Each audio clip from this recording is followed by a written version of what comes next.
China warns US after Congress passes sanctions bill on Hong Kong.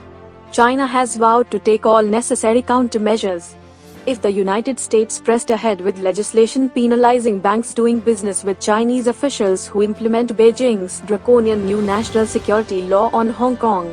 The warning on Friday came after the US Senate unanimously approved the Hong Kong Autonomy Act, sending it to the White House for President Donald Trump's signature. This US move has grossly interfered in China's internal affairs and seriously violated international law, as well as the basic norms governing international relations. The Foreign Affairs Committee of China's National People's Congress said, if the US side is bent on going down the wrong path, China will resolutely respond with all necessary countermeasures. Beijing has faced a groundswell of criticism over its decision to impose a law outlawing acts of subversion, secession, terrorism and colluding with foreign forces in Hong Kong.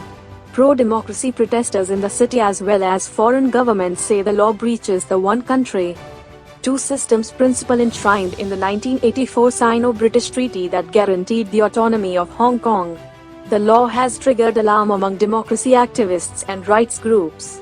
Demosisto, a pro-democracy group led by Hong Kong activist Joshua Wong, disbanded hours after the legislation was passed.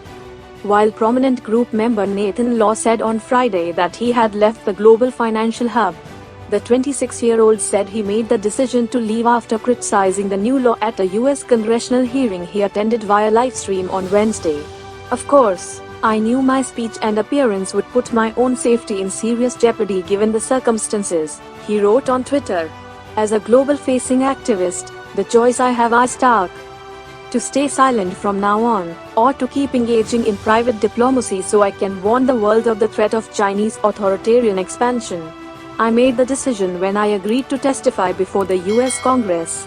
Al Jazeera's Sarah Clark, reporting from Hong Kong, said Law did not close his whereabouts for security reasons and is just one among a number of political figures who fled as a result of the national security law. Joshua Wong and prominent Demosisto member Agnes Chow, we do not know where they are at the moment. We think they must be in the city as they face criminal charges and are not allowed to leave as a result. Wong and Chow face charges of taking part in an unlawful assembly in August last year, during mass protests against a now withdrawn extradition bill with mainland China. It was those demonstrations, which lasted for months and at times descended into violence, that prompted Beijing's move to impose the security law.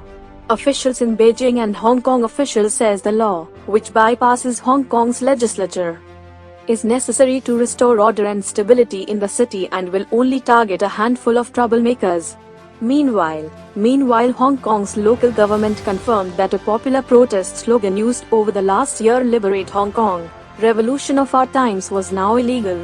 The rallying cry appears on placards at rallies, is printed on clothes and accessories and scribbled on post-it notes on walls across the city. The slogan "Liberate Hong Kong, the Revolution of Our Times" nowadays connotes Hong Kong independence, or separating the Hong Kong Special Administrative Region, HKSAR, from the People's Republic of China, altering the legal status of the HKSAR, or subverting the state power, the government said in a statement late on Thursday. On Wednesday, the 23rd anniversary of the former British colony's handover to Chinese rule, police arrested around 370 people during protests over the legislation, with 10 of those involving violations of the new law. The United Kingdom has announced plans to allow millions of Hong Kongers with British national overseas status to relocate with their families and eventually apply for citizenship. Australia said it was considering similar action, while Taiwan has opened an office to help Hong Kong people wanting to flee the city.